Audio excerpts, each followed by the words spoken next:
I'm going to slate this episode of The Happy Wanderer, Sopranos episode 206, with my All Them Witches album. Those of you who are just listening and not watching, you'll have to go buy the album so that you can see the art that I'm holding up, because it's fantastic. Because Blackjack did the art behind the drummer's, Robbie, his skull. I'm slating. Every formula. Coming at you live from Venus. Uncle Dre and Auntie Chris bring you Gangster Goddess broadcast. Blackjack is her son. He's like, what, 9? Yes, and his art is all over Nashville, billboards, on record store sides. That's amazing. Yeah, and big billboards up in the sky. Oh my God. His little art. He's so cute. I know, and he's starring in the video too that Robbie and I directed. Robbie, by the way, guys, is our producer. / boyfriend. Yep, he takes care of all the GGB business along with Dave Kushner, Chris's husband. It's a family affair. Yes. And he did our theme song, which we're going to release in the next few weeks or so for the GGB. Well, everyone keeps on DMing, writing and emailing us at gangstergoddessbroadcast@gmail.com and asking about this theme song. Yes. Well, the theme song's out on Robbie's solo record called UV Ways, but it's not the GGB intro. So there's a separate version of it that will come out under our logo and our thing, and we'll just put it out as a little single. But this is his mothership band called All Them Witches, and they're a pretty big band, and they can't tour right now. So they're putting out their record in like a lot of artists these days. And I guess this is sort of our busted and readjusted in some ways, because all these musicians right now are busted because they can't support their albums. They can't make music videos because they can't be together. They can't play music. I'm living with a drummer who has no one to play the drums for. I mean, even though he can play them for me, but it's still not the same as getting on stage and feeling all of that energy around you. So it's been a real bummer, but at least this album just came out September 4th, and this will air later, but still, this is our awesome album art, and it says Blackjack's little name in there. And so I'm giving this a shout out. So where is it? It's on iTunes, right? iTunes, everywhere. I mean, you can order the vinyl, because a lot of people like to have vinyl these days. Thanks to Uprising Food for supporting Gangster Goddess. Uprising Food makes the best tasting paleo, low carb, grain free, dairy free, soy free, preservative free, high fiber, moderate protein, and designed for gut health on the planet. They're offering our listeners free shipping when you go to uprisingfood.com and use code GANGSTER at checkout. And they're the best. There you go. Gangsta. Gangsta. Cute little boxes. All right, back to that. Oh, yeah, I'm eating, people. I'm eating. How are you today, Chris? There's a scorpion in your pool just now. Just now. Wait, just now. So wait, that's our busted and readjusted. The kids were going in the pool. So wait, we're about to record in this room, sitting on this couch for people who aren't watching on YouTube. And if you're not watching on YouTube, go to YouTube anyway and subscribe. But anyway, back to the podcast.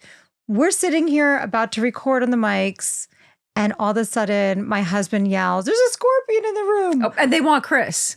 No one's, let me handle this. No, let Chris know there's a scorpion in the pool. Oh my God. So we all run out there. Robbie's like, "I never saw a scorpion." You've never seen one? No. Not in the wild. Oh, in the wild. So we all run out. Plus, my daughter would have tried to make friends with the scorpion. Yeah, and she's like, so her daughter and my daughter are going in the pool, and there's a scorpion on like the second stair down. Yeah, and he looks alive. He's alive. He's got his tail curled up. He's got his claws out. What is with me? Like you have a lot of snakes and scorpions here. I don't get it, because I'm way up higher in the mountains. People wonder why my dreams are all like snakes and scorpions. I know. I get a lot of DMs about your dreams. I know you say that. And it's because I'm living in the mountains, and they're everywhere. How come there's nothing in my mountain? I don't know. But like I said on the last podcast, or maybe 2 podcasts ago, I don't know, there was an 8-foot snake, and now there's a scorpion in my pool.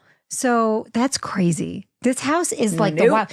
One time, I'm just going to keep going because I have to tell this story. One time, Frankie, my daughter, was in preschool and I'm going out the door to bring her. She's tiny.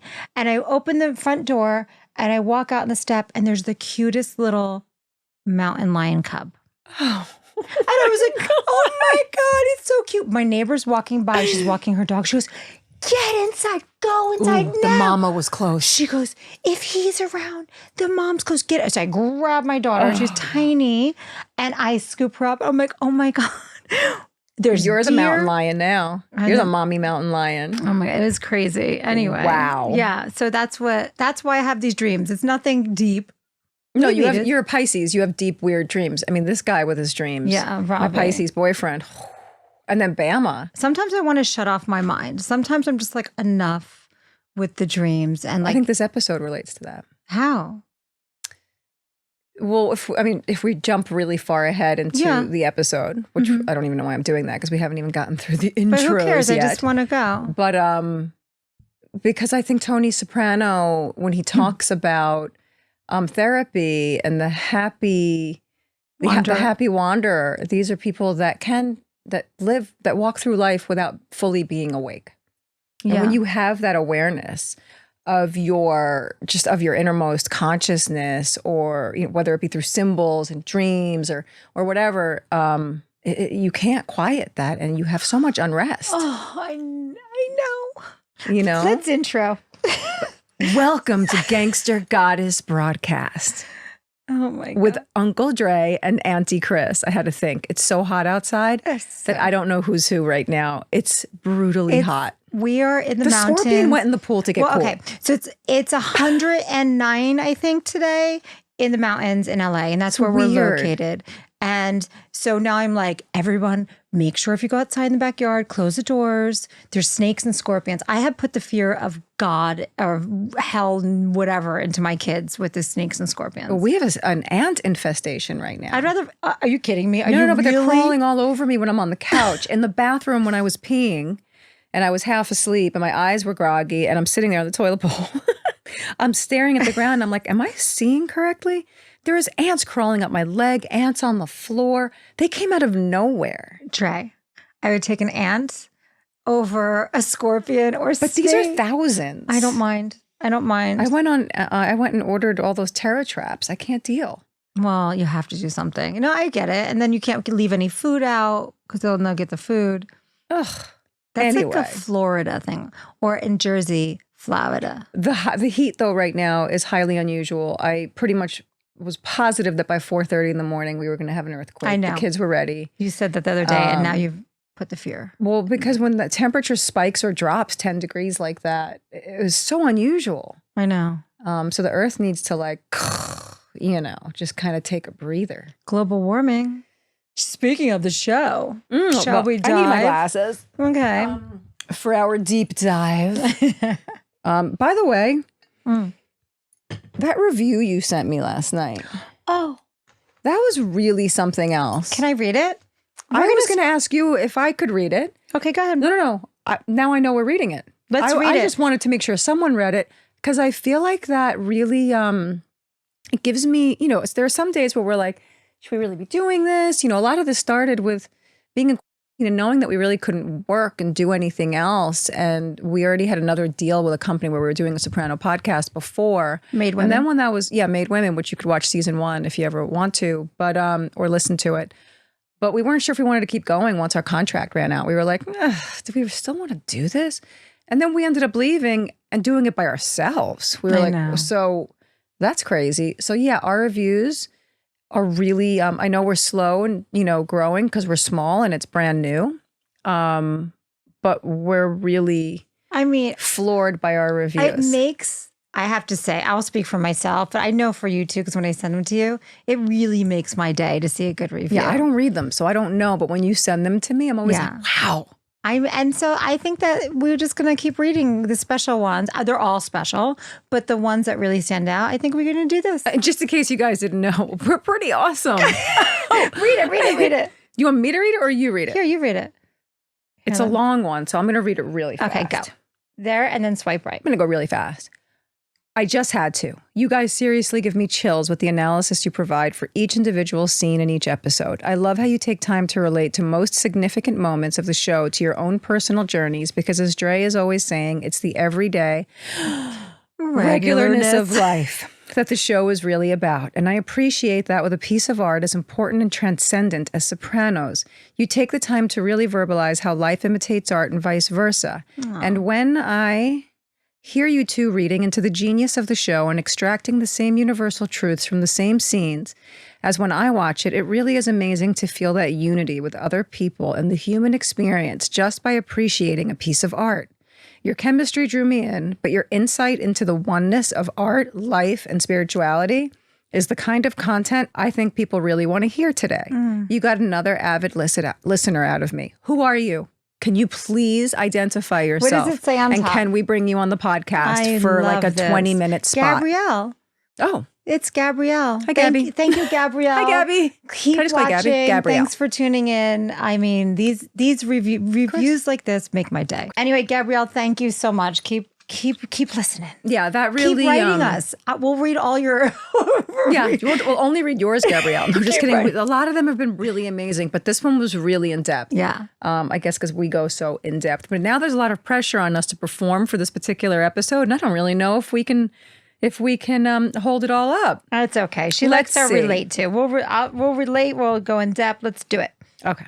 Anyway, guys, yes, Sopranos Season 2, Episode 6, The Happy Wanderer, originally aired February 20th, 2000, written by Frank Renzulli and directed by John Patterson, who I loved with all my heart, and he passed away. He was my favorite director. He was like my dad. Anyways, Episode 6, recap. On today's episode of The Sopranos, The Happy Wanderer, it seems like no one in the Soprano world is happy. Tony's old school friend Davey gets himself into a heap of gambling trouble. Tony's problems at home continue to worsen as him and Meadow butt heads, and tensions between Tony and Richie continue to escalate as Richie repeatedly questions Tony's authority. Happy Wanderer. Yes, the title. Yep. What does that refer to, Chris? It's a person who walks around clueless. Whistling Dixie? Clueless. Whistling Dixie. Yeah. Yep. Flipping a coin, walking down the street. Who gives a doing a little skip. Okay, Happy Wanderer. Yeah, well, the title, I mean, it's also that, is it, oh God, what's his name? Yankovic. Frank. Who, no relation to Weird Al Yankovic. I had Bama do the research for me today while I was blow drying my hair because I couldn't hold two things at once. So she was looking it up and she goes, and she knew everything about him already. I was like, how do you know who Frank Yankovic is? Because she's a huge Weird Al Yankovic fan. So she just studies everybody with that last name. Yeah, I said, I think, because we were listening to the song, she goes, I said, I think this is a kind of a country song. And she said, no, Mama, this is a polka. He's like a polka hero. And she found a picture of him with an accordion, and Weird Al also plays an accordion. And a little bit of trivia, they actually did a duet together. Oh, that's so good for her to see that too. She knew it. She schooled me on Frank Yankovic today. And I was surprised that they used that version of the song on this show when this Italian artist Louis Prima does it also, who I love. I love Louis Prima. So I was surprised to see that it was that was their choice. But I guess they wanted that like real kind of folky, happy-go-lucky sounding version of the song, even though the Louis Prima song is pretty upbeat too. Anyway, back to The Happy Wanderer. It refers to Tony's big sort of dilemma in this episode. It's not even just in this episode. I think it's Tony's dilemma from the birth of the show, where he's always talking about Gary Cooper, the strong silent type. Yep. Well, he mentions Gary Cooper again in here. Again. Yeah. Yeah. So it'll reveal itself more as the episode goes on. What are the undertones and the overarching themes, though, I wonder, in this episode? Masculinity. It's rampant in this episode. A lot of posturing. It's a lot of posturing. I think that it's interesting that, David Scatino, he owns a sports store. They could have had him own anything. Davey? Davey Scattino, played by Robert Patrick. It's the first time we're seeing him. Yeah, it could have been any kind of store. Of course, it's a sports store. Well, that's what I thought too. Yeah. And then when he says like, well, I'm jumping ahead again. I won't jump I ahead. know what you were going to say. The jock strap. You know how many jock straps I sold this month? I mean, if they couldn't have picked like a tennis racket. Yeah. You know what I mean? They picked anything that holds the balls. Yeah, because it's masculinity. I'm going to have fun with this episode. I know because you I can't are. curse, but I can talk about balls the whole episode and it relates to the episode. Seriously, Uncle Dre. That's, by the way, people, that's why I nicknamed her Uncle Dre. And I gave you that nickname, I think, right? I don't know. I call my friend Chrissy Uncle Chrissy too. Well, we were like hanging out and I'm like, first it was a dirty dentist. And then I'm like, no, you're like Uncle Dre, like the dirty old man. The dirty uncle. I'm the dirty old man. And then 100%. somehow Auntie Chris came and then you were like, we should do Uncle Dre and Auntie Chris. Yeah, because it's our talk show. This is our sofa. Anybody want to come and join us? Come right here. We could do a busted and readjusted segment. We'll just like poke at you all day. I will grope at you. You'll call human resources from the other room. Human resources would be her husband. I'll be like, let me see your teeth and your. Oh my God, with my lipstick teeth. Anyway, luck. They say that there's a lot of luck, but I feel like I don't know if I agree with that in this. I mean, yes, it's card games and what cards you're dealt. Right. But I feel like I didn't even think about that. What cards you're dealt. You like that? Wasn't you know something? You know what? I didn't go that deep with this episode. I didn't do that before. That just came on this couch. Your therapy I like couch. That. What cards you're dealt in life. Oh. Yeah, I wasn't really thinking about God, that. That's kind of genius. I thought about the cards a lot because of my grandfather. Why? So I was more on a personal note because my mother, every script she's ever written has very in-depth scenes of card games and my grandfather freaking out over luck and, Was he a gambler? He was a degenerate gambler. And my mother was really wealthy and it was all based on, he was mafia. We still haven't really gotten into my grandfather yet on this podcast. We will. But he died at the track at 50. Oh, you told me. So he was a big gambler. And so was my grandmother. They all like to dabble. But I feel like regarding the luck, I just came up with the cards they were dealt in this seat right now, so we'll dive into that later. But I feel like the luck thing, I feel like the mob, it's more manipulation with them. Right? Don't you feel like the mob manipulates but Italians people? have they have that like there are suspicions and. Okay. This is what I'm going to say about the luck thing. Wait, were you going? Did I just cut you off? Go. No. I'm saying that the Davey thing, you know how like when he goes into, it might be the next scene, I'm not sure. When they're at the, is it the next scene? When they're at the school? Yeah. Well, what is the teacher, the first line of the show has to do with luck or chance. Chance, the ducks. It says, get all your academic ducks in a row, leaving nothing to chance. There are the ducks. But it's like Tony, I feel like in this episode, he's manipulating Davey. This game isn't for you. If someone said that to you, Dre, or me, maybe not you, I'd fall for it. This game isn't for you. It's out of your league. It's out of your league. No. Emasculating him. Yes. But or is it, you don't think he was trying to protect him? At first, I watched this episode like 3 times. At first, I was like, he's protecting him. That's a good friend. It's his high school buddy. This guy used to be the big jock at the high school, and now he's, Alan Alda and Phil Donahue. I love that. And Artie was so embarrassed. I'm going to sit back and relax for this one and let you teach me about this episode because you watched it 3 times. I just was into it. Relax. What? No, I'm just going. Oh my God. I like it. I'm just saying, I felt that it was, is it luck or is it you think you manipulated on the him. weak? You manipulate, you create your own luck. Why would he want that headache?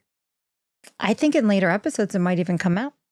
I'm just saying, I feel it's not I don't a headache. remember. Did you watch Ahead? I did. Oh, I didn't. I never do normally. You like how I'm on the show, guys, and I haven't watched Ahead, and I have no idea what's happening any farther than here. This is how I do keep myself from making certain spoilers, except for the big one. I watched, but I wasn't watching like I was doing research, so I could be wrong.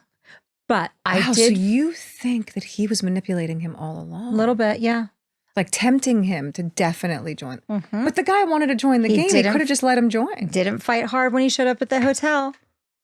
Oh, well, he's like, well, it's $5,000 just to sit in. Remember, he quoted him that. So yeah, luck versus get all your ducks in a row and don't leave things to chance. I like the duck reference early on. Here we go. I think that I wonder if I don't know, but I wonder if it was intentional and it wasn't just an expression used to get a line out. Because oh no, well, the reason why I say possibly that it's intentional is because this episode deals so heavily with masculinity. Yeah. And everybody sort of one-upping themselves and whatnot. The ducks in his dream flew away with his, I can't curse, with his freaking, with his wiener. Oh yeah. Can I say wiener? Yeah, penis. The duck. The word penis is. I find it as offensive as the words that I'm not going to say. Okay. And my kids too. They hate it. So okay. The ducks flew away with Tony Soprano's wiener. That's even worse. Anyway, yeah, and that was the breakdown of family in some ways, that he would be emasculated if he lost one of his families, both of his families. And family, you create a family with, if you're a man, your wiener, correct? So, all of this whole family lives in his ball sack. Okay. So I'm just going to sit back now. No, I'm going to sit back. And okay, let's just go little tidbits. There's some really great tidbits for this episode before we get into the scene by scene, our GGB rehash. This is a good one for you, Dre, right now. Tell me. In this episode, it runs 50 minutes. The word balls is used once every 5 minutes. No.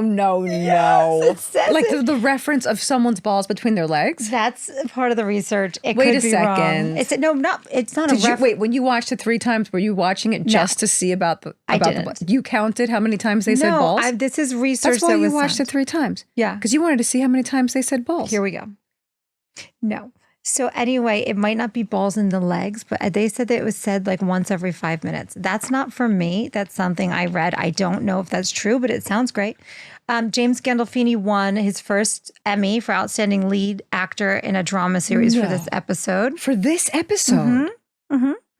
Tony Sirico, Paulie's real-life older brother, Carmine Sirico, also appears as the nameless dealer in the first poker game scene. I like learning these things while I'm on Gangster Goddess broadcast. It's nice. Love it. Yeah. Keep going, Chris. That's it. That's all Educate I got. me. That's all I got. Let's get into the rehash. I want to get in. Let's get in. There's got to be more. No, that's more it. tidbits. That's it. That's all we got. That's the only good ones I liked. Oh. Okay. I want to see the ones you didn't like. No, it's the Happy Wanderer is also the name of the album by Johnny Lang that Meadow has a poster of on her wall in her bedroom. That's interesting. Yeah. Not as interesting as the balls every 5 minutes. You're right. Okay. Nothing's as interesting as balls every 5 minutes. Okay, so we're parents' night at Meadow's school. I want to say something about the undertone of the show right now. Go ahead. As we embark into each of these scenes. My theme for this episode, in each scene, I think we should ask each other, who's the boss? This is what this whole episode is to me. Who's the boss? Every scene is somebody flexing their muscles. It's Tony Danza. It's going to be Tony Danza in every scene. That's what I'm going to answer. Tony Danza. It's Tony Danza. So yeah, every single scene, somebody's trying to flex or strong arm posture, or get their way, or to create an appearance or whatever it is. Yeah. So there is a theme in this episode of who's the boss, in my opinion. I agree. And belittling completely. But even in small ways, like even when David, he says to Eric, his son, Scatino, when Tony Soprano says, where are you going to go to college or whatever, David says he'll go wherever his mother says. And then Artie goes, you too? Did you catch that? No. Oh, yeah. And it was like he finally had like a kinship for someone going through the same for another ball breaking.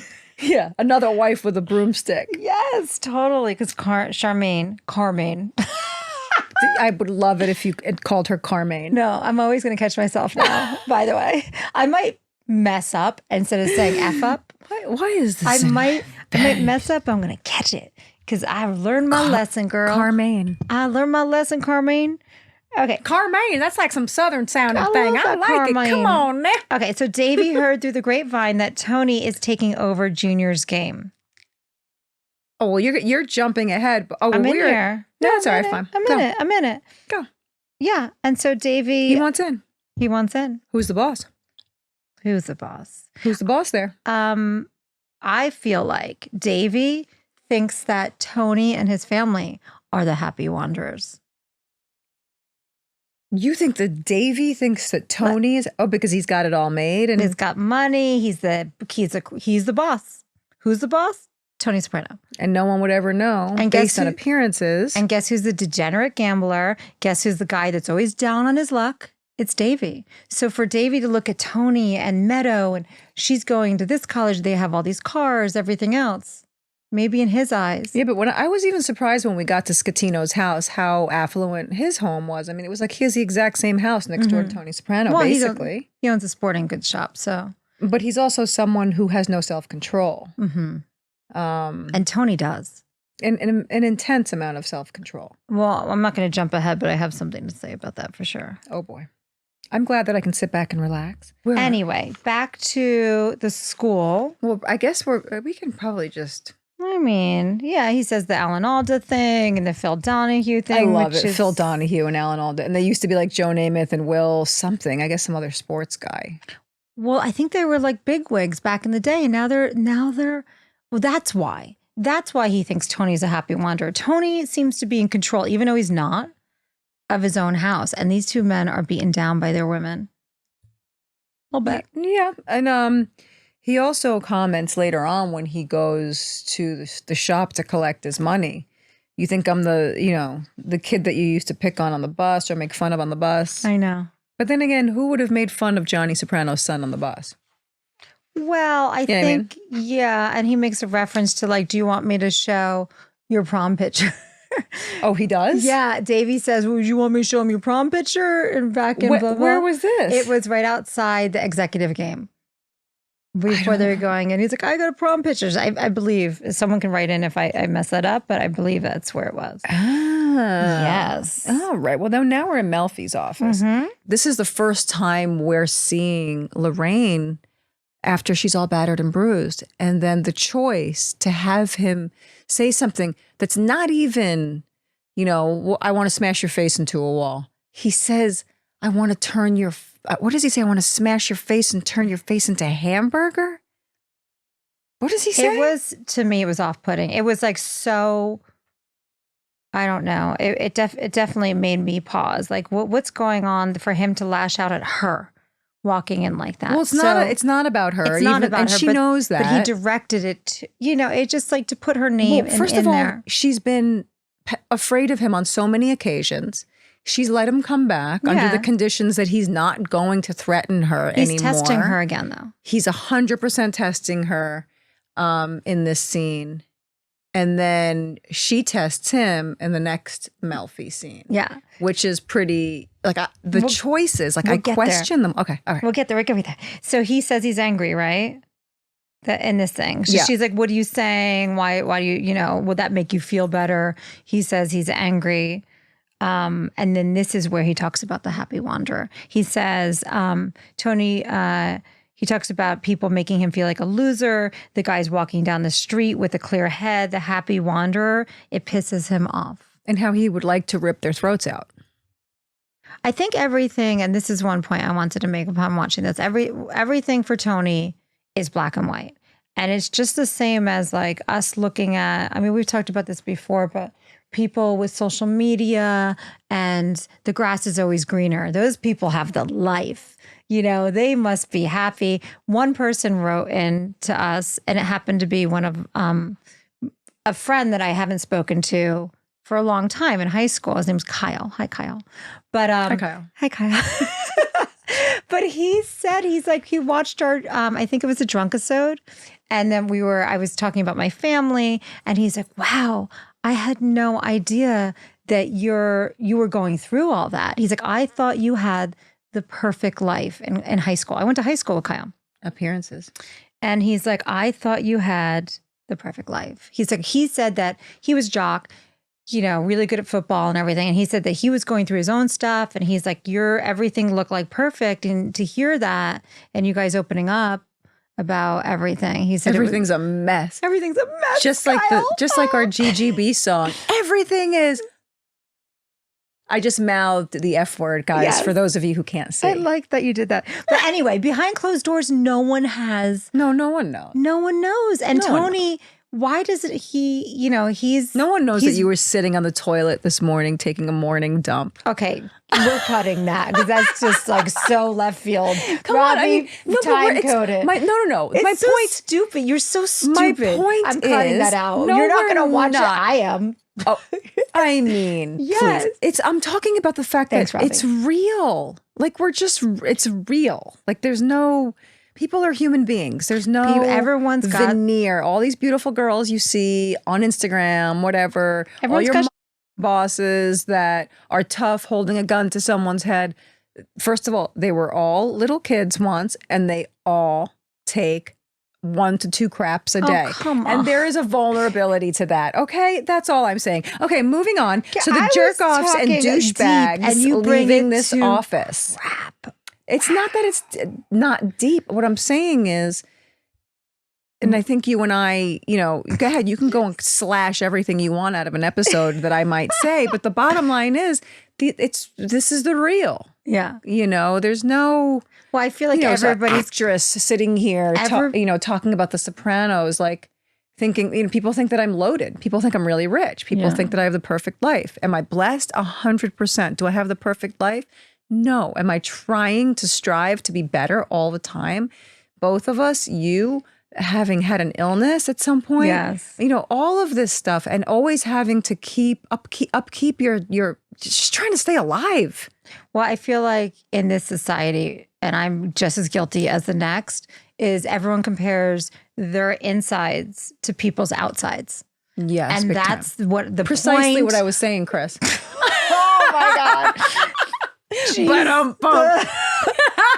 I will leave this in there so everyone can know how crazy We just she came full is. circle. That was magic. Oh Jesus. God help me. Oh my God. Yes. And she's talking about taking a crap. I'm just saying, like, we all I do miss that. our old sponsor, All- Tushy. I know. Me too. I will look on Instagram and I'll be like, oh, I'm having a bad day, but this person's so happy. That person's probably pissed off, just got into a fight with everybody. And, who knows? Anyway, insides to outsides, don't do it. Yeah. Let's move on. It's true. Yeah. But anyway, in this scene with Melfi and Tony, and he's talking about the happy wanderer and wanting to rip his throat out, and he calls the people that are in there looking for help. These people that are the real, that are not trying to pretend that they are Gary Cooper, the strong silent type, or that they are the happy wanderer whistling Dixie going down the street. Instead, he calls them, and like, what am I, like one of the jerk-offs and douchebags leaving this office? So he relates anybody who has a weakness, including himself, which is why he says he's mad at her for making him feel like a victim. But she didn't bring him into that office. He brought himself into that office to deal with and he's always looking for a way out. I know you say Tony sees things as black and white, and he does to a degree, but I think the part that actually keeps him there is the part of him that sees in full technicolor, and he doesn't even really know it himself. Do you know what I mean? Like, he does see in black and white. His appearances would say that. But then again, in some ways not. Even the way he deals with Meadow, like early on in season 1, how he was more open-minded than a regular mafioso dad would be. But this episode is a lot of black and white. Yeah. Big time. Yeah. Yeah, which is where heavy masculinity plays a part, where women are always looking at the bigger picture and men are concerned with appearances. And he's definitely concerned with appearances, and he says it. I think it's in not that just men and scene women. at the executive game. Dre, What? come on, dude. We got to get back to the episode. It's taking way too long. I'm sorry. You know what I'm doing. Right, for people that cannot see, she's stuffing her face full. That's right. I'm eating our delicious sponsor's bread. Uprising Foods bread. It's amazing. Oh my God. This is how you do it, by the way.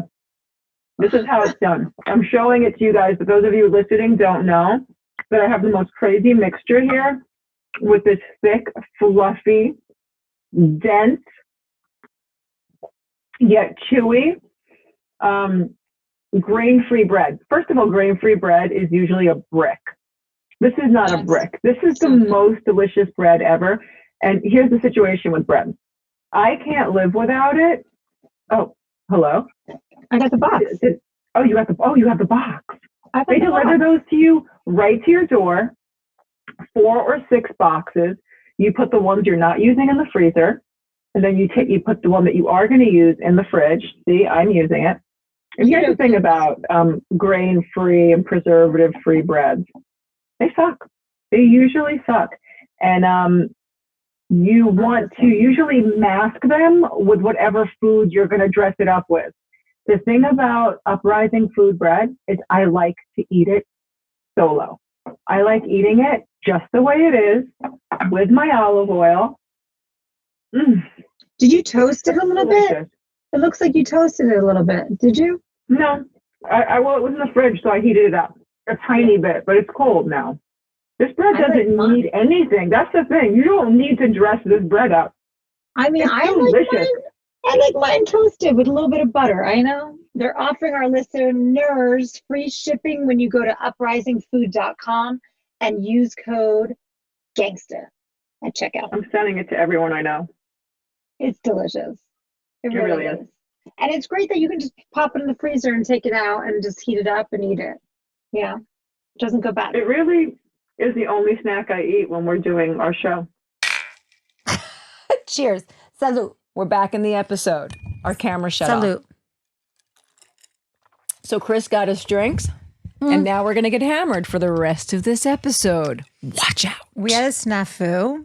Is that what it's called? Snafu? Listen, don't get cute with your language right now, okay? Anyway, so now Freaking it snafu. calls for alcohol. We thought we almost lost the entire episode. Yeah. So I was like, you know what? While the guys are fixing it, I'm going to go make us a drink.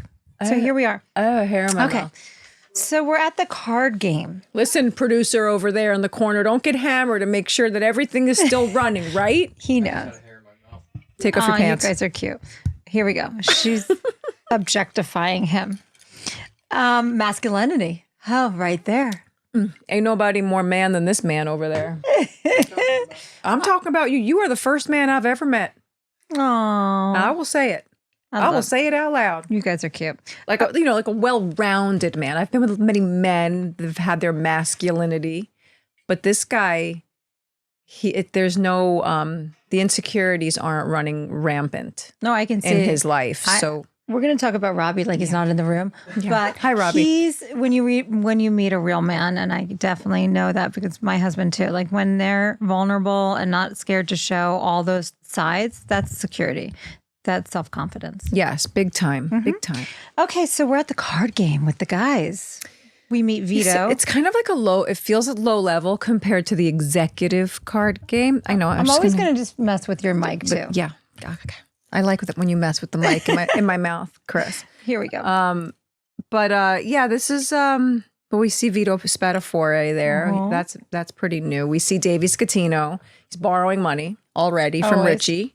Degenerate So I think gambler. he's $7,000 down already at this point. And then Artie, Charmaine will have his balls on the menu if he doesn't get out of there. I love balls on the menu. I mean, that's a thing that people say too. Like my ball. Okay, how many? Like Dave sometimes will be like with his friends, old school, like his ball and chain. They call him the ball and chain. Or it's funny. Chris will have my balls on a silver platter. Yes, That's like a good your expression. balls. I'll right? have your balls. Oh, I thought that's something that you say because I would like that if you said that. Do you want my balls on a silver platter? Chris will have my balls on silver platter if I don't do That's that. totally podcast. something I would say. Chris Kushner will have my balls in silver platter. Okay. Meadow's cabaret practice. She's talking to the teacher. She's upset she didn't get the solo because she's trying to go to Wesleyan. Is that it? Wesley, right? No, Wesley? Wesleyan. I don't know. Whatever. I went to one college. I applied to one college and went to one college. Of and I course was you very did. lucky. I went to one college too, but I but I only applied applied many. to one. That's weird. You're weird, man. Yeah. Anyway. I knew I wasn't leaving New York City, so that was that. Yeah. In all of these scenes, though, by the way, there's that theme. Who's the boss? That theme just keeps, coming up, even with at the card game with the guys. Clearly, Charmaine is the boss. And that there's like a comment about that. Meadow's cabaret practice. Who's the boss? The teacher. Meadow's not getting what she wants. She's used to getting what she wants, but she's not. One thing about Meadow that I realized through watching this whole thing is she's definitely has a dual life. Like she's got the teenager part of her that's like the normal teen, bratty and over dramatic and all those things, and then she's also has a mafia princess, which you can relate to. I can relate to that somewhat. So can my mom. Yes. This is my favorite. Tony and Junior at the doctor. By the way, did you think that he was hanging at the beginning of that scene? Hanging what? The way it's shot, because I guess they were trying to get the ankle shot, the ankle bracelet. Mm-hmm, yeah. So they start on his foot. I thought that whoever it was hanging, because I haven't seen the show in so long. I did not. I can't say I said that. I thought it was hanging. You know what? One thing that definitely stood out to me here is these two actors. I love them together. I feel like James Gandolfini, when he had a scene with Uncle June or what, I feel like he was probably looking forward. He must have. Dominic Chianese. Yes. He is so special. Everybody is on this show, but he's just like the lines and the delivery. I'm like, God, James Gandolfini must have really looked forward to these scenes with him. You know what bums me out? We can ask everybody what it was like to work with Jim, but we can't ask Jim what it was like to work with some of these guys. I know. And I'm more interested in, because I knew who, I had my own experience with Jim and I know, I know who he is. I would love to hear his experience of having worked with those men. You're friends with his wife. Yeah, but she does. Does she hear anything like what he said? I don't really. Is it a weird conversation? Maybe? No. We talk about him, but no. I mean, we're so beyond that right now. I would like to hear the dirt from her. Like he must have about somebody. I want to hear it. She was later on. Yeah. I don't know. I met her. And that's the mother of his two kids. No, one kid. Marcy is the mother of Michael. And that was during the height of the Sopranos. But Deborah came along later and someone just sent me a picture of their anniversary. I think it was. Yeah. I did. It was you? Yeah, she looked beautiful. It was recent. Mm-hmm. But I mean, they were only married 12 years ago. Oh. But they were together because I met her at a convention, not a convention. We used to do these meet and greets where they would pay us a ridiculous amount of cash, green. Where are those? To just shake hands for an hour with some high rollers in like Vegas or something, and they would just give you like chips. They'd give you, they'd pay you in chips. I'll do that. And that's where I met her. But then I really became close with her through Ginger. And then she lives in my neighborhood and they were both living next to me and I didn't know it. Oh, she's so sweet. I never saw I only Jim. met her a couple times, but through you. But her baby is close to my babies. And her baby she's a sassy little thing. I love it. She's Mini Jim. So this is where Junior says Uncle Echoley. And then not Jim, Tony says Echoley. He's like, no, Echoley. Right? Okay, hold on. Can just keep talking about this scene? Just hold on. I have to show you something. Where are you going? I just have to show you something. I'll be right back. No, don't go anywhere. Hold on. Oh my God. Coming right back. People can't even hear you. Oh, I'm going to keep talking. Okay, you know what? I am going to keep talking about the scene. I'm going to keep going. So then Tony says, who the F is Uncle Echoley?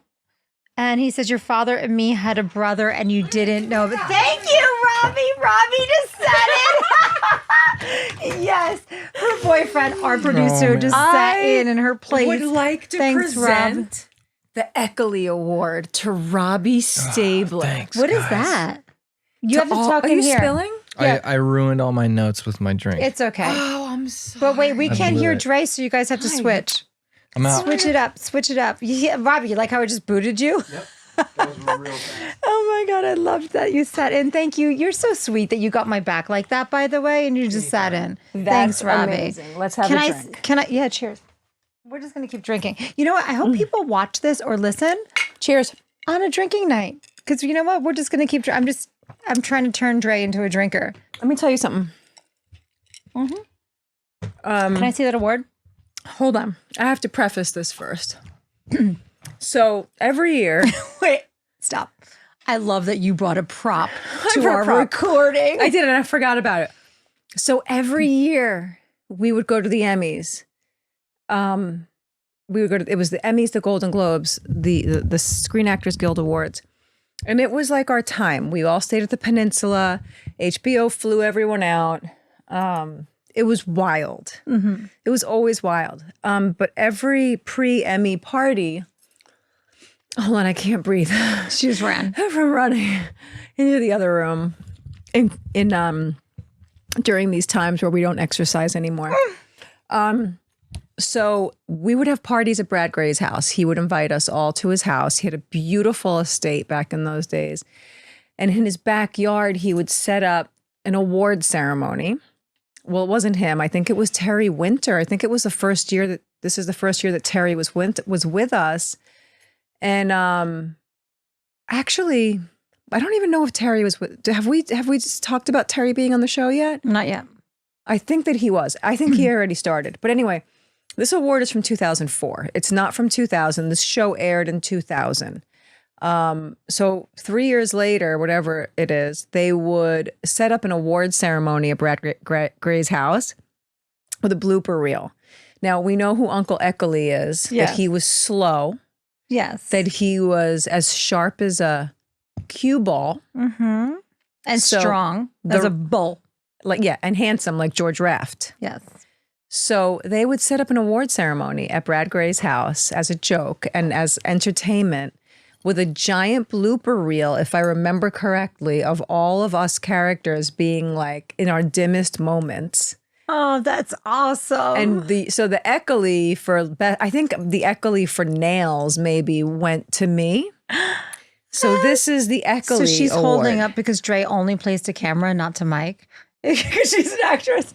She's holding up a 2004 Echoley Awards September. Let me see this. Yeah, September 18th, 2004. I think that's Jim's birthday. And wait, it's funny because we said that balls are mentioned in this episode every 5 minutes, and there's a white ball. Oh, it's a cue ball. It's a cue. Oh, it's a cue ball.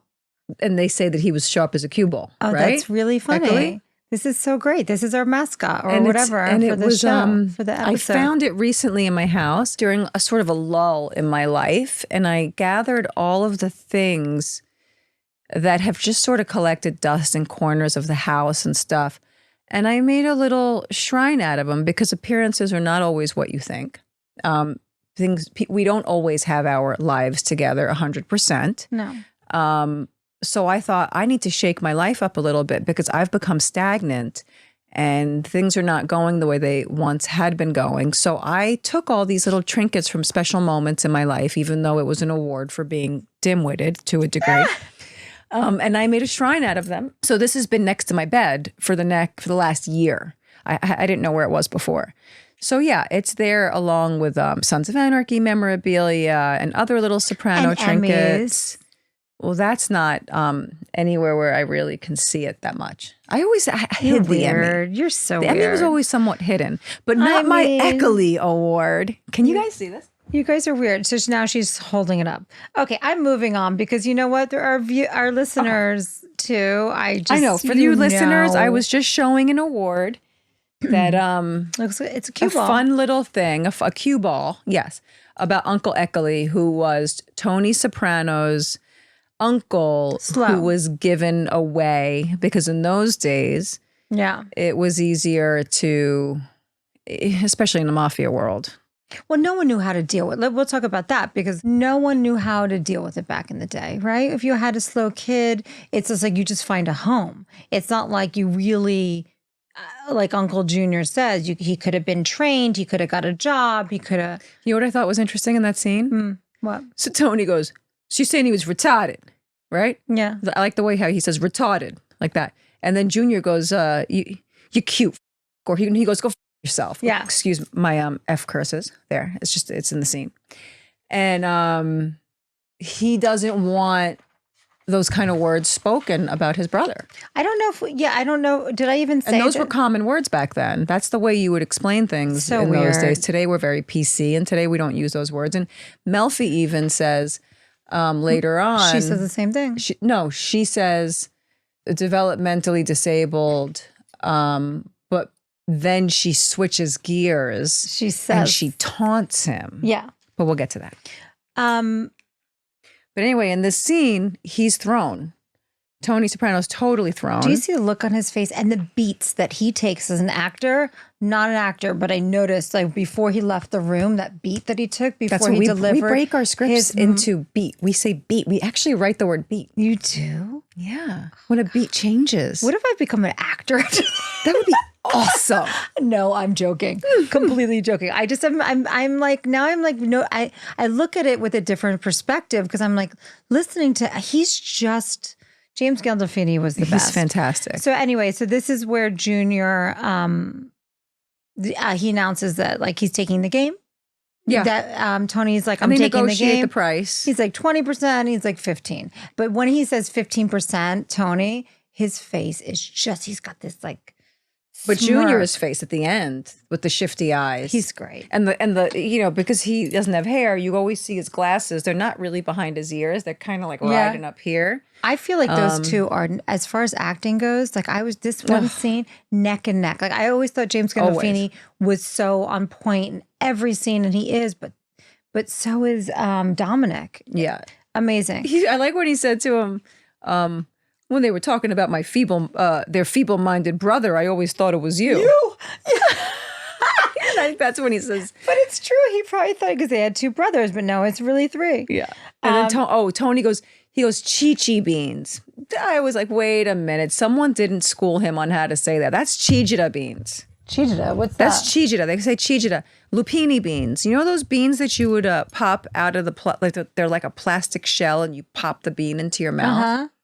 That was, that's our gangster gabagool. Gangster So we're getting some gabagool. gangster gabagool stuck in between. I'm getting hungry. So then we're at the sports shop with Richie Aprile. He's picking up payments. And he says that Davey is shy. Yep. Yeah, I mean, it's Too shy. Not terrible. 2K shy. But again, in this scene, who's the boss? In the scene before, who's the boss? Richie's always the boss. Well, Richie's the boss in that scene. And then in the scene before, Tony's the boss, not Uncle June. Another great actor. Like Richie Aprile in this, I just can't. Like his charisma He's is fantastic. just His eyes. unbelievable. great eyes. The way his delivery, the way he pronounces the words. Yeah. It's just unbelievable. He was appreciate texting me today. He said that he's been getting lots of feedback from random people about his episode, about how great it was on our show. people loved him. I mean, know. I think because for me, being that I'm the fan, right? I'm with the people and I'm looking on the outside in, but I get to sit here with you, which is amazing for me.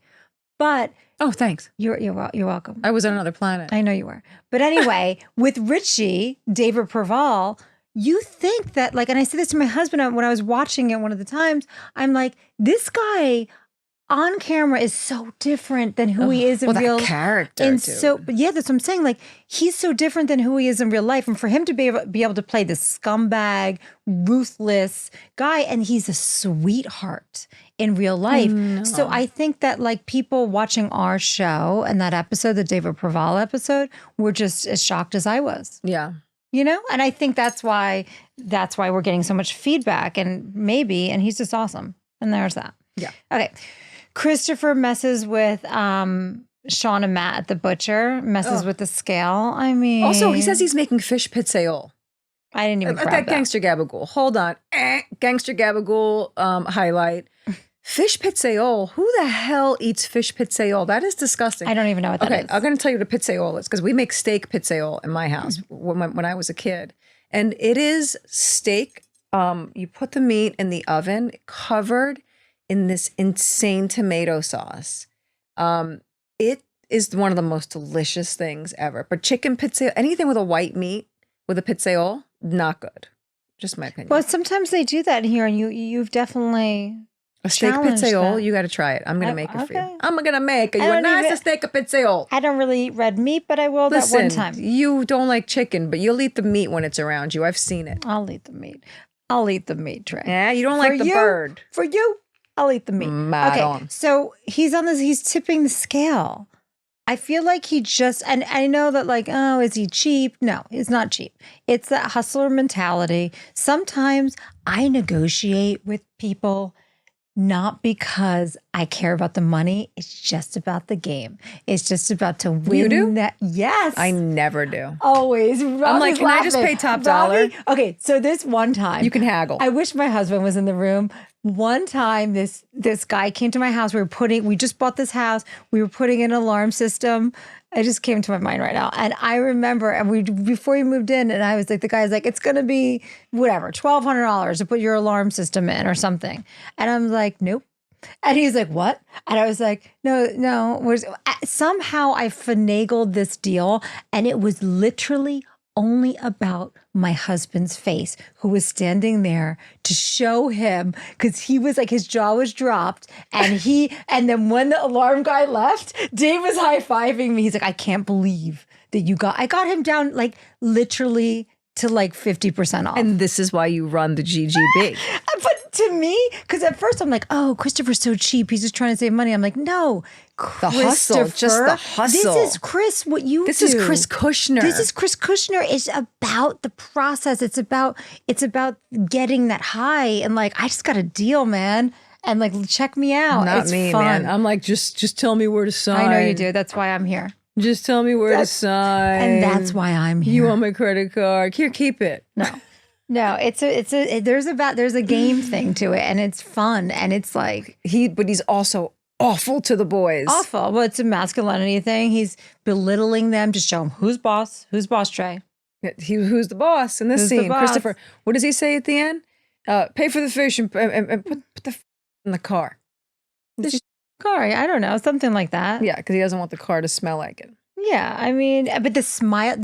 At first, when I thought it, seeing his smile on his face made me realize that this is all a game to him. Oh yeah. Just trying to get. And then he calls the guy an effing hump. Yeah, I want to say the curse I word. love that you so said that. bad. I've already cursed. I'm gonna I have love a that drink. he was saying, "Don't engage Silvio in the conversation." He's warning them. Christopher's like, "Don't engage with him." That's the whole setup for the next scene. Is it the next scene or a couple No, scenes? next Whatever. scene is another who's the boss scene. But he's belittling them, these two guys.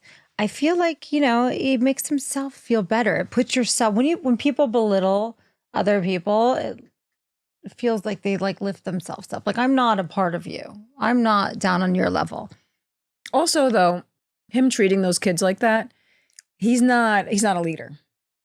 You can tell he's not a leader. He's not teaching them how to ever be in that game. No. At all. I mean, he did in that one scene at the Wabistics spot, but he's definitely not inspiring any kind of manhood in them. I mean, he's playing games at the fish store. No. With a scale. I mean, he's like nickel and diming this guy. He's so over the regularness of life that whatever these little games are for him, that's all he has. He should have just said, I'm Tony Soprano's nephew and just been a... And guess what? He probably would have got it for free and not had to put the matchbook underneath the scale. So silly. So then Furio visits that motel. That's the same motel.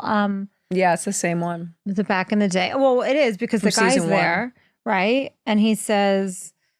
I couldn't tell if it was the same guy or not. I think it was. It was the same guy? Yeah, because I wasn't 100%. Furio is calling over the hooker, and he asked if she ever sucked his... She says, I make Beanie spin when I suck his thing. And then he says, no to me. I love that. He's Furio. great. Furio's he goes, great. so you know, but to me. Yeah. I love him. You know to me. Yeah. And then we get with Paulie. He's get pulled over by the cops. I had to watch that like a couple times to realize that was just like, that was a payoff payoff. That was a full on play on both of their masculinity. They were messing with each other the back and forth the whole time. I know. And it was all based on flexing. Yeah. And he goes, yeah, I go to shoot you in the brajol. Oh, gangster gabagool moment. Hold on. The brajol. Do you know what a brajol is, Chris? I do. You do? Have you ever made one? Nope. Brajol would taste yummy a la pizzaiole, actually. Oh. Mm-hmm. I don't even know what that is. You just keep on speaking about a la pizzaiole. What's that? The pizzaiole is the sauce that you put on the steak. Oh. We'll have to put that in our recipes. We haven't updated our website. Yes, we know. With our recipes. Because we're not technical people. But we will. But we're someone will. No, it's getting there. I'm on it. I'm on it, people. Somebody I am will. on it. And all of my grandma's recipes will be there. Oh, that would be nice. Yeah. They're yummy. Yeah. I'm hungry right now. Okay. So now we're at the executive. We're going right into that executive game, Dre. I don't care what you say. Get in there. I'm in it. Tony doesn't gamble. I have in big letters on my thing. I thought that was that's one thing about control for him. Yeah, I don't think the bosses don't. No, not in that. Not if you're running the game like that. I would assume that's not. I agree, but then Silvio. I mean, everyone his unders are definitely gambling. Obviously, we got to talk about Silvio in the scene. Oh, I love him. Anyway, let me go. Frank Sinatra's at the game. Junior. Davey asked Tony. Davey goes and asks Tony if he can float him. Tony says he doesn't do business with outside friends. Once again, I feel like this is a setup, and it's not a game for you. Yeah, setup. I mean, I hear you. I do hear you. I'm not 100%. You have to have $5,000 just to sit in. That $5 was a pull. is easy. That was a pull. But you have to have $5 just to sit in. Well, I got it. I didn't bring it. I didn't know it was in the game. Can I sit in? You can float me. Yeah. Snake. Robert Patrick, Snake. Okay. Silvio, freaking out. Oh my God. Can I just say he's so good. Leave the cheese there. I love cheese at my feet. I stick provolone in my socks at night so they smell like your sister's crotch in the morning. All right? So leave the cheese. Leave the cheese where it is. That's going to be all muted for Chris's mother. So one thing I thought was funny. There's a lot going on here. One thing is that Tony says to those guys, the young kids, Mike, Matt, whatever, Sean, he says, don't fill their glasses up unless they ask with alcohol. I would have thought it would have been the opposite. Fill their glasses up with alcohol any chance you can get.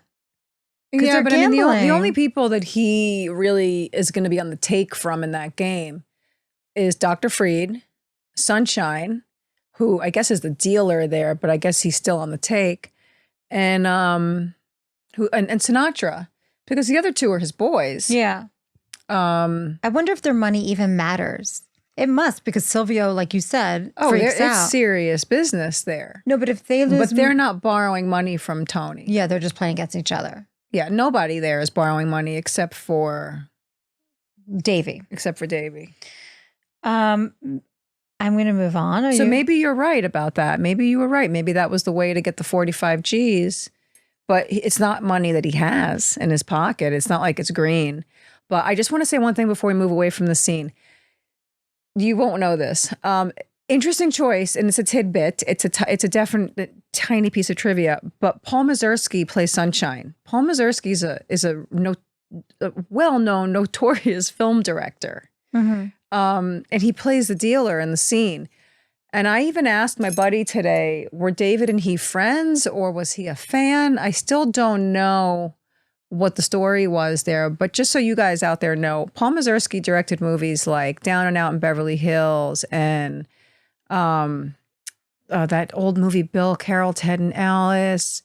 He even had he'd been nominated for a bunch of Oscars. I think it was was it Harry Tonto? Let me see. Harry and Tonto. But Art Carney starred in that movie, Harry and Tonto. And he won the Oscar that year over Jack Nicholson from Chinatown. No. Pacino in The Godfather 2. And Albert Finney, and I can't remember what movie it was that year, but it was 1974. And that was a Mazursky film. And Mazursky was also one of the co-writers to This Is Just Campy Stuff that I dig. I Love You, Alice B. Toklas, which is based on the book by Alice Toklas. And it was a movie with Peter Sellers. And I love that movie. And it's all about her recipe book of making pot brownies back in the 70s, the 60s or 70s. So that was one of his first movies where he was writing. And I think he also has a tiny part in it. So these were little Paul Mazursky things. And I'm sure David Chase was also taken with him because of his body of work. And he plays Sunshine. And he's the guy dealing the cards in the episode. So that's just a little piece. Goodbye. Tidbit. So now we're going, Meadow is getting into Eric's car, which I will say, listening to Down by Stone Temple Pilots. Did you pick that up? No. Down by Stone Temple Pilots. It was? And for everybody who doesn't know, my husband used to be in a band with Scott Weiland, and he was one of our really good friends. So he was obviously Scott Weiland, singer of Stone Temple Pilots. So when we heard that, I had to rewind it. I rewinded it like a couple of times. I'm like, Dave, is it that? And it was. Does it say? Because we have we have our music it's 100% encyclopedia here. So that was Scott Weiland, Stone Temple Pilots, because that was the era, right? Back in that day. Oh, yeah. They were huge. Down. That song Down by Stone STP was huge. I loved that song. I didn't even pick that one up. Yep. And you know I'm all over the music. Well, It was great. that. You would know that because you guys were buddies with him. Well, my husband was in a band, Velvet Revolver, with him, and he was amazing. What a great front man. When Eric picks up Meadow, he's listening to Down by Stone Temple and Pilots. I put it in my notes besides that. Right this is there. my personal notes. My personal other notes. Okay, so Meadow is pissed that a classmate got into Wesleyan. And that's basically that whole scene. But they introduce you to the car that he loves. You know the car now. The car, you which get is the also, car. That's still up for grabs, that scene, for me. Yeah, me too. How that, why he would do that. Why Tony would do that. But let's go back to the executive game. Yeah. Because this is just another episode of Who's the Boss. Let's revisit another episode of Who's the Boss on The Sopranos. I love that Tony took a nap and he was sleeping and then he wakes up. Like, I just anyone That's wants what some happened. coffee. I mean, it's just. This is the story of my life, by the way. I know. From when I was a kid. My mom has numerous scenes like this written into her scripts of the men at these card games all night long and coming home and stinking of cigars and cigarettes and booze and sometimes women. It was a thing. And then Davey took, I guess Christopher told him that while he was sleeping, he said he's okay to go to 4 boxes. How many boxes is Edie? 4 boxes. He was in 45K. 45K. Grabbed Forget another about it. 10,000 while Tony was asleep. And he lied, Davey, because he's a degenerate gambler, and said it was okay. I don't care about the lying as much. What annoys me with Davey Scatino is, did I do something to insult you, Tony? Well, he's serious? He's weak. He's playing the victim. And then he talks weird. about Bowdoin. Your kid is going to Bowdoin. He does this in several scenes. Yeah, where he's like, our he's kids, weak. come on, Tony, our kids go to school together. He's how do you even try it? Take accountability for yourself. Yeah, You know what 100%. I mean? Richie April shows up. Richie's right. No, Richie is right. I know. 100%. He's 100% right. I love that scene. I love the scene when they walked out of the hotel and he's just like, send him out here so I can deal with them. And Tony's like, no. And then Richie walks away and he spits on the floor. Yeah. It's just like every little detail with David Preval is so good. Yeah, he's got to fill every corner. Every corner. I mean, Yeah. nothing is left undone. And you know that's him, the spit. I don't know if it, No, that was 100% him. right? I would say. Yeah. Tony and Richie go outside to talk. Tony says back to Davey, I'm going to let you sleep one day. Then you're going to get the F up and you're going to get me my $45,000. I like that he said he's going to let him sleep because everybody's up all night. Yeah, but then when he shows up in that sports store. Yeah. Basically, Tony Soprano saying, I'm going to go sleep for a day and then you'll deal with my wrath. Anyway, so Tony's sleeping. Meadow's singing in the background. Who's the boss there? Meadow. And Tony's banging on Meadow's door and screaming about trying to sleep. Aunt Barb called. That was an interesting scene to me. What? Uncle Tom's father died. Yeah, I don't know why I find this totally interesting. To hear him getting so pissed off at Meadow for not being concerned how this man died, not caring when this is a man who murders people whose families would be concerned how they died. It doesn't matter. Tony murders people. So that's what I'm talking about. Yeah. I'm talking about Tony. Tony. Okay. So, I found, that he was so disgusted by her. Yeah. But everyone wants to feel, you want to make sure your kids are kind and compassionate and actually care. Yeah. Really. But with him and his kid? Do you think he's teaching his kid compassion? I know. I think that's one of the main lessons for Tony Soprano. I think he's a hypocrite. When he talks to Meadow. He's definitely a hypocrite. Wait till University episode comes up. You'll see exactly who Meadow Soprano is. Look at your boobs right now. Is my boob out? Kinda. So if anybody, maybe everyone should by the way, watch the show and not listen to YouTube. In fact, guys, Gangster can you Goddess. not go to YouTube and just listen? No, go to Gangster My Goddess whole Broadcast boob on was YouTube. out. Subscribe now. Christ. Smash that subscribe button and look at Dre's boob. Oh my God. Okay. Yeah, y'all want to see my almost 50-year-old boob. Oh, please stop. They're hot. Old lady porn right here. Okay. So Hold on, let me get glasses back on. Oh, this next scene. Yes. With Melfi. This scene crushes me. By the way, when we're talking about great performances, she's great in this scene. And I just have to give props to Stevie Van Zandt in that card game scene because he was really great. And it's the first time you really see Silvio act. I said the same thing to and Dave. He did so good, and you really see a sense of humor. And he proved himself as an actor in that scene. That's all I'm going to say. Now we're up to Melfi here in this scene, and I was obsessed with her performance here. And I questioned it as well because I think she's pissed off. I think she's pissed off about the way he treated her in the last scene. Yes. And because he scared her again, even though she didn't show being scared. Well, they have such a relationship. It's just like, people carry stuff. When you get into arguments with somebody or someone pushes you, the next time you talk to them, you might push back. She's pushing back. Well, she's pushing forward. I mean, I'm always going to fix your mic like speaking of pushing forward, I mean, she, well, the very first thing she says is she mentions Carlos Castaneda. Robbie, you know who that is. Yaki, way of knowledge. And I think he thinks that she's talking about a wrestler or something. I don't know what he says, but he says something that's like he obviously doesn't know who Castaneda is. And she says, live every moment like it's your last dance on earth. Referring to Tony's story about his uncle. I mean, about his, not his uncle, what was it? It's Barb's husband's father, I believe. But how he was at the satellite dish, a gust of wind came, a freak accident. Always the wind. Guy. Always the wind? Always the wind. There's always wind. On the show? Yeah, there's it's emotional.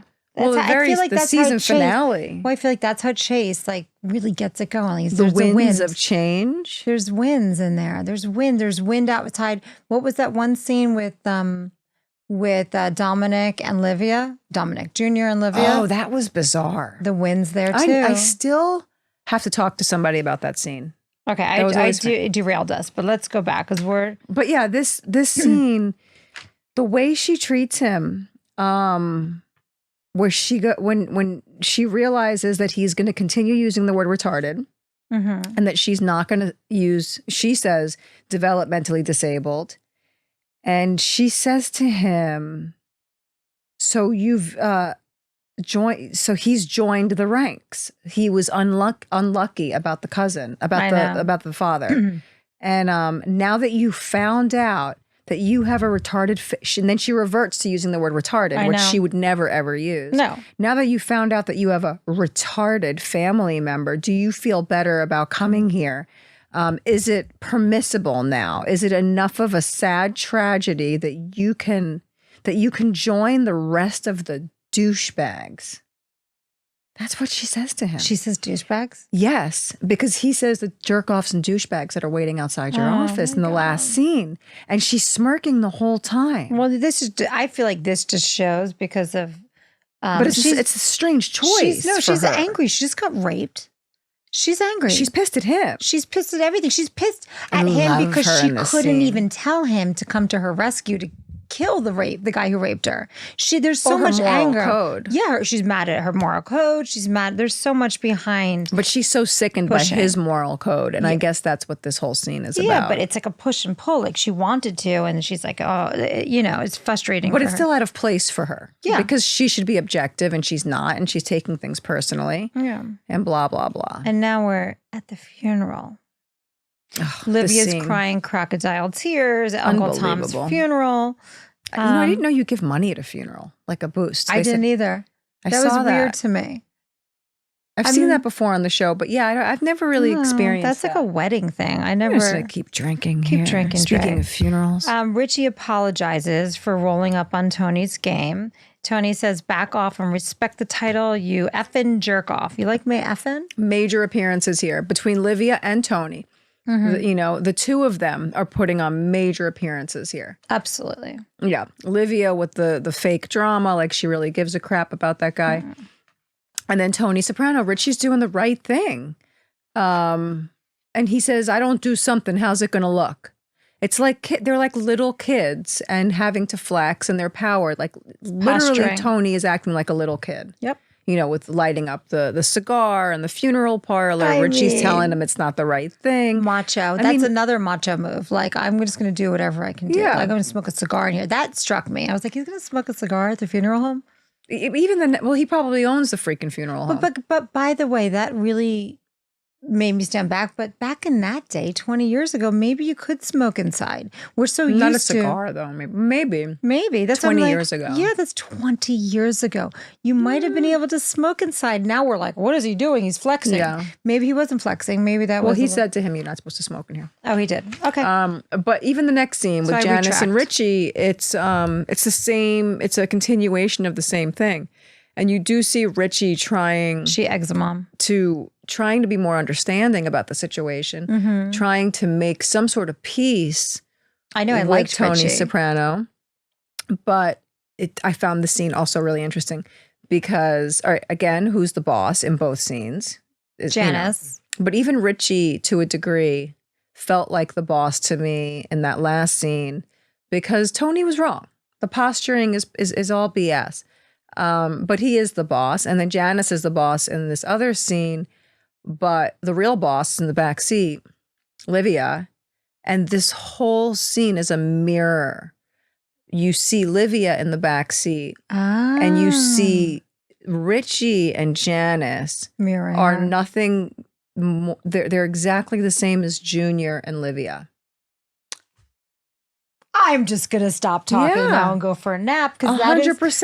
I didn't even. So she's pulling those strings and manipulating him and pushing all of those masculine buttons. I like to see how your brain works in this stuff. That's really great. Well, I don't know if that was a really great observation. No, it was an amazing observation. Because I was studying this and I didn't even put that together. But that's obvious. That's obvious. It's a great. She's pulling assumption. All of those strings. Absolutely. Yeah, and it's all her own weaknesses. It's her because she's like. She wants to be in charge, so she can't be in charge as a woman in the family. So she's going to try to be in charge through Richie Aprile. But Richie was just like Junior in his response to her. You're so right. Yes. Like he was like that. brilliant. Trying no wonder to why defend. people love our podcast. Because we're pretty awesome. Because I mean, Deep dive. Deep dive with the scorpions in the pool. Deep dive with the meow, meow. Deep dive, meow. Okay, so we're at Sporting Goods store, Davey's store, back in his office. Tequila Sunrise is playing by the Eagles. Yeah, Tequila Sunrise. I was like, why are they playing that song? Speaking of tequila, little Tequila cheers. Sunrise. By the way, guys, Salute. this drink is coming soon, possibly in March. This is going to be our brand. Yep, we're not gonna say anything more because people are thinking it's out already, and I'm having to answer a lot of emails saying it's when so good. It's in March. March, you'll hear all about it. Yeah. Okay, so Tony. Tequila Sunrise, by the way, I think that the reason why that song was playing, well, when I first heard that song, I thought to myself, wow, we have deep pockets now.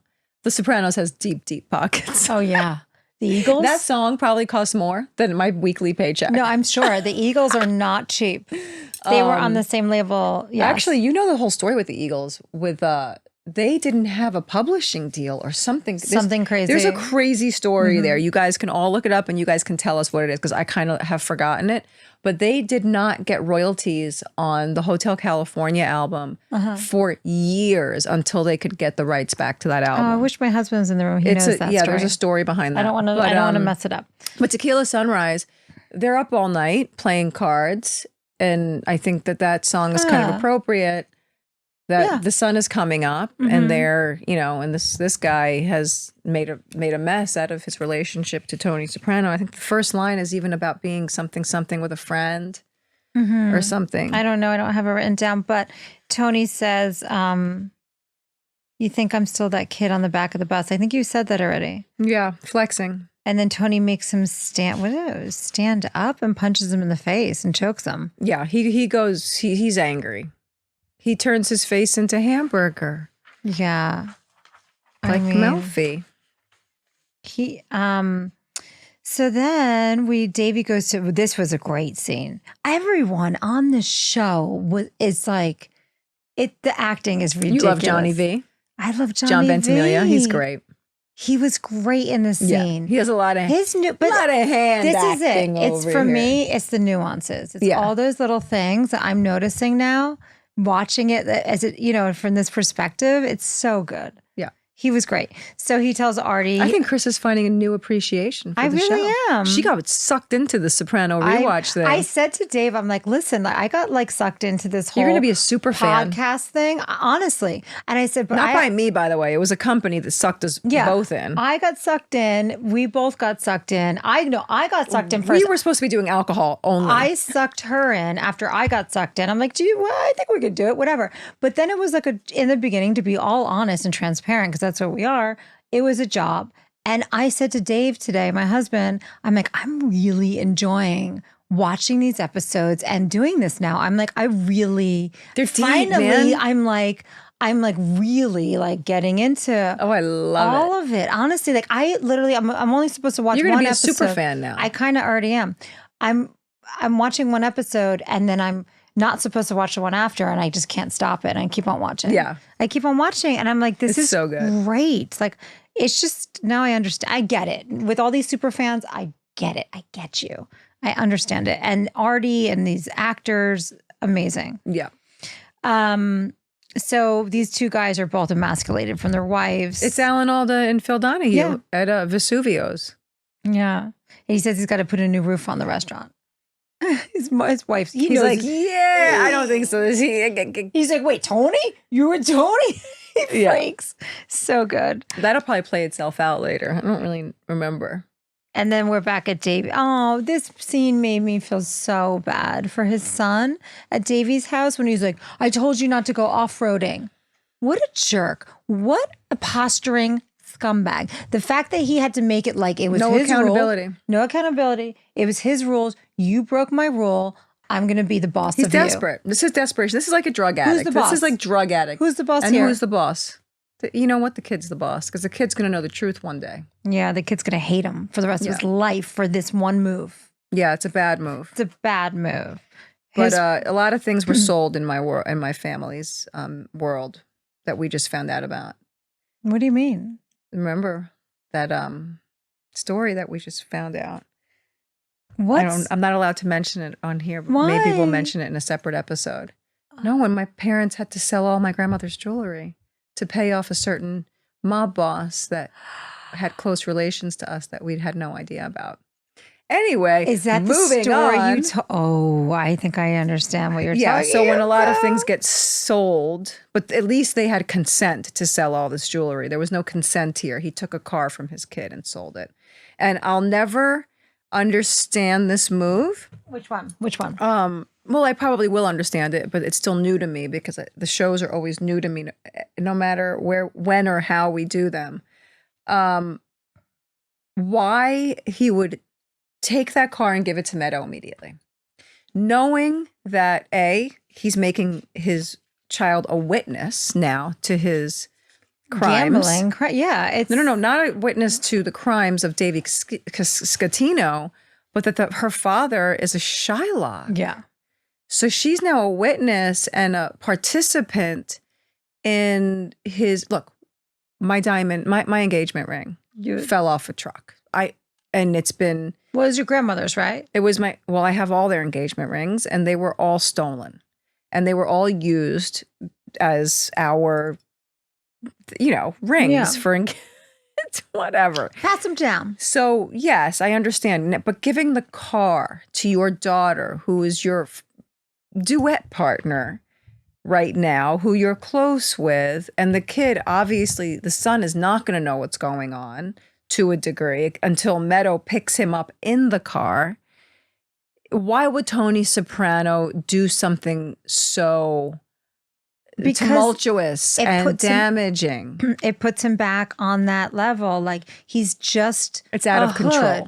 It's out of control. From Jersey, that not like he's just that guy. He's too smart for that move. Is he? That's not a calculated move. That's a big FU Can move. you not put that up?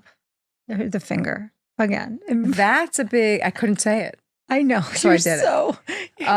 You can't hold He goes, "You don't want it? Fine, don't take it, but I'll eat it before I give it back. What am I, a sucker? The guy owed me money. He did the right thing and offered the car as a partial payment. You want to act holier than thou?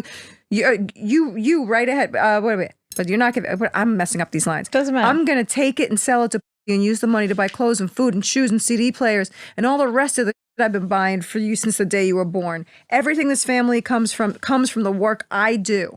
A grown man made a wager. He lost. He made another. He lost again. End of story. So take that high moral ground and sleep in the bus station if you want." Once again, holier than thou throughout this episode, constantly. But he just made her not an accessory, but made her a witness to his world. Well, I think it's showing you that She can be questioned by the FBI now. But everybody is stuck between. Adriana never knew anything.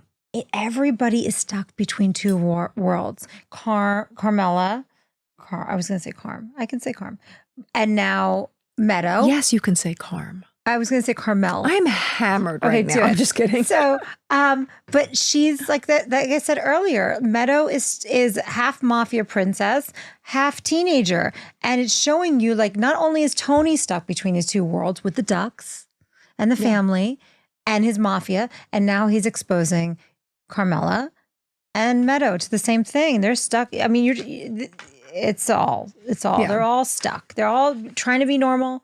Trying to be this, Caldwell house in Jersey that like the kids does the right don't thing. have a choice. That's the thing. Carmela had a choice. She made it. Mm-hmm. She's gonna have to make her bed.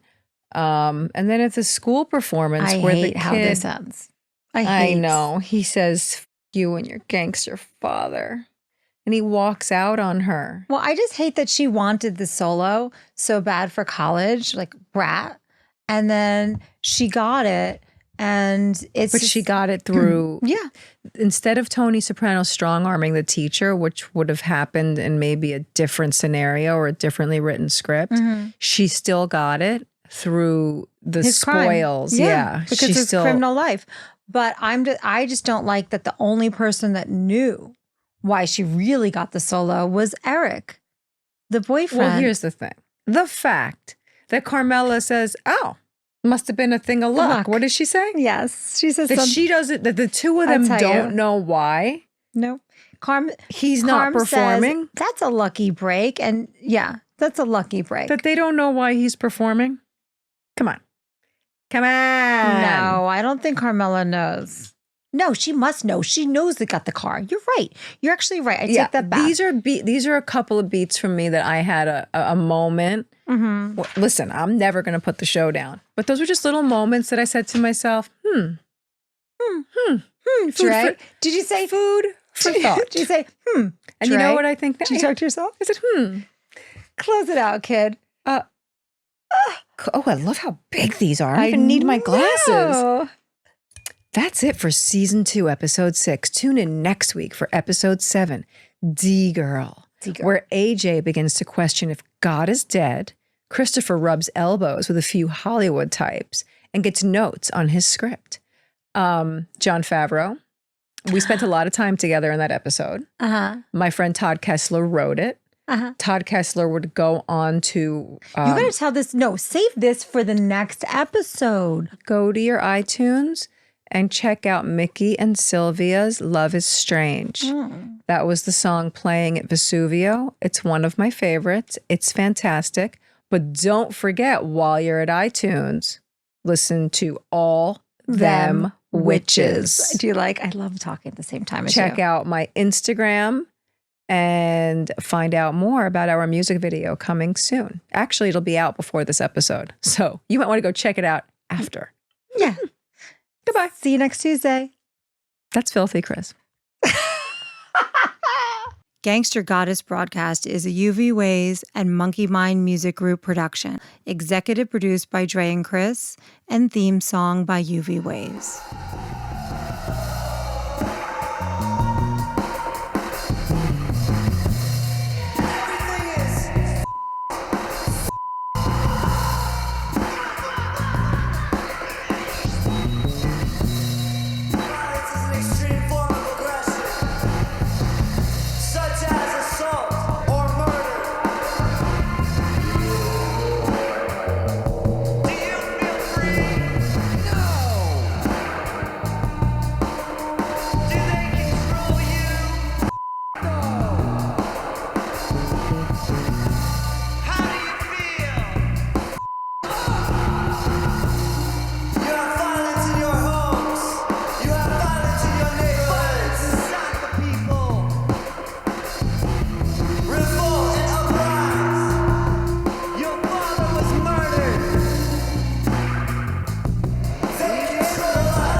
The machine head.